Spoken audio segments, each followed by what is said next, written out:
माझा प्रश्न असा आहे, एक पत्रकार म्हणून विचारतोय की तुम्ही जे कारवाया करता त्याच्यावर लोक अशी म्हणतात की हे सगळे नाटकं करतात, ते काही करत नाहीत. कारवाई झाली की एक शेड पाडलं, पुढे जा असो, पण तिकडे 2 शेड. अपेक्षा काय आहे? माझी पूर्ण माझं होऊ द्या, माझा प्रश्न पूर्ण होऊ द्या, म्हणजे तुम्हाला उत्तर द्यायला 1 तासभर बसतो मी इथं.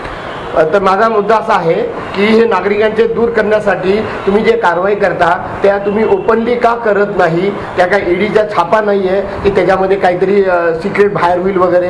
कारण का एखादा नियम तोडला आहे त्याच्यावर शास्ती आणि त्याच्यावर ते तुम्ही कारवाई करणं हा तुमचा अधिकार आहे. तर ह्याच्यामध्ये काहीच नाही. तुमच्या सेफ्टीचा जो प्रश्न आहे तो पोलिसांचा प्रश्न आहे. याचा अर्थ तुम्ही सेफ्टीसाठी तुम्ही कारवाई करणार नाही का मग? तर हे सगळे विषय आहेत. माझा सरळ म्हणणं असं आहे, TV10ला तुम्ही आम्हाला जसे त्यांना नोटीस पाठवतात तशी आम्हाला एक सूचनेचं पत्र का पाठवत नाही? आम्ही तिकडे येऊन आम्ही कव्हरेज करू आणि लोकांना दाखवू की हे खरंच काम करतात.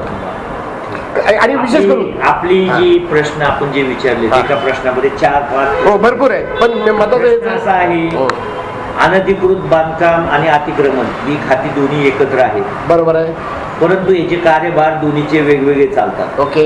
अतिक्रमण कारवाईचं जर मी कळवू लागलो तर ज्या ठिकाणी मला अतिक्रमण कारवाई करायची त्या ठिकाणी माझी गाडी या ट्रॅफिक मधनं आणि आताच्या सगळ्याच्या परिस्थितीमध्ये जर माझी गाडी जाईपर्यंत मी जात आहे हे असं जर त्या माणसाला कळलं मी इथं येत आहे, जर माझ्यावर कारवाई मी येत आहे तर त्या ठिकाणी अतिक्रमण राहणार नाही.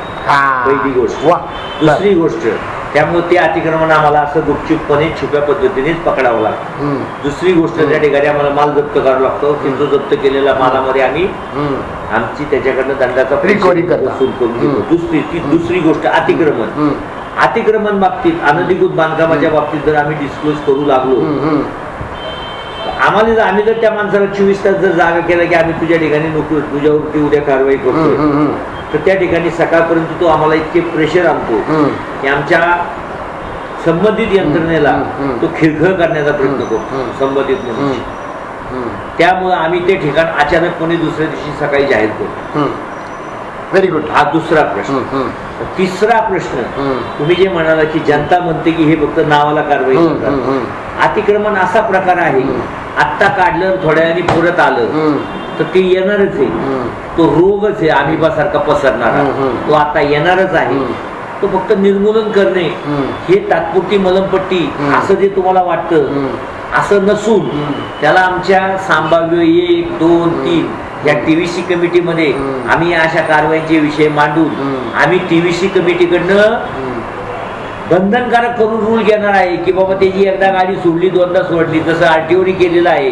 एकदा ड्रायव्हिंग तोडलं, लायसन्स दुसऱ्यांदा तोडलं तर त्याला रद्द करायचं. तसं आम्ही त्याला TVC कमिटीतून आम्ही असा रूल तयार करून घेणार आहे की एकदा, 2दा, 3दा पकडलं तर त्याला कायमचं बॅन करून टाका. Very good. चालू आहे. झालं ना तुमचं? जर सहकार्य करायची आहे ना, मग मी तुम्हाला एक मार्ग सांगू का सर? हा, सजेशन सांगा. हा, तुम्ही साईटवर गेलात ना, एकदा गेलात, कारवाई सुरू झाली की मग तर तुम्ही कळवू शकता. 100% कळवणार. मग चला 100% ऑन कॅमेरा पासून कॅमेरा साईडवर कारवाई चालू झाल्यावर मी सगळ्यांना आदेशित करतो, ते आश्वासित करतो. बस मला बाकी कळवायचं, मग तुमचं जर मीडियाला कळवायचं निरसन झालं की नाही, बस मला कॅमेरा कारवाई सुरू झाली की हे कळवायचं. बोला साहेब. चलो, नाही मस्त. आणखीन एक मार्ग सांगू का सर? आणखीन एक मार्ग. हो सर, जरा ह्यांची ओळख करून द्या ना फक्त. अवघडे सर, म्हणजे आणखीन एक तुमच्याच उपस्थिती म्हणजे सजेस्ट करतो, तुम्ही स्वतः शूटिंग जरी घेतलं ना सर, आणि आहे की नाही, तो एक मार्ग आहे.